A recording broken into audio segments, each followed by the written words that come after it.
But before we go there, I want to note, what about, someone has put in a question in the chat, what about a teacher who does not wish to be vaccinated? So that's great news. For people who are just, who don't want to get the vaccine, what I always say is, it's not the vaccine versus nothing. It's the vaccine versus COVID.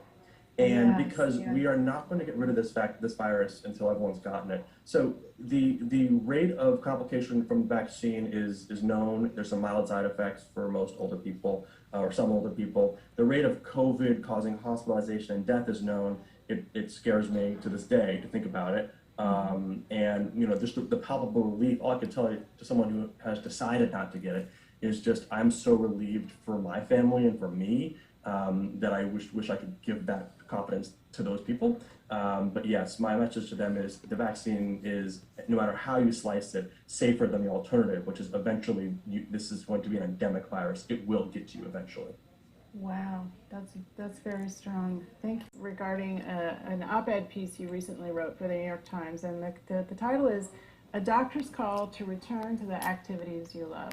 So just in 30 seconds or less, could you leave us on a positive note and tell us just what was your take-home message in that article? What was the reason you wrote that article? So this was like a letter back to the arts community, honestly. We asked the impossible of you. We asked you to stop expressing who you are, to make art, stop making art, to stop being who you are. And we would try to take care of this incredibly rare problem that, befell society, we as physicians and public health people. And in exchange, what we got is the vaccine. So that's our gift pack, right? And what I was trying to tell everybody is that now's the time to go and to do the things that make our life rich, go buy a ticket to anything.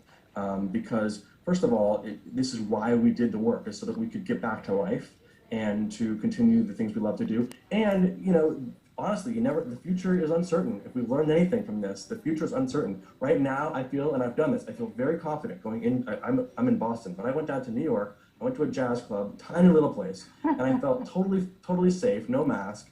And because now's the time, but I don't know what's going to happen in 6 months. Is there going to be some variant that messes this up? Is there going to be some influenza? I don't know. Now is the moment for me to celebrate what we love doing, which in this community, I'm sure we all agree is making great music.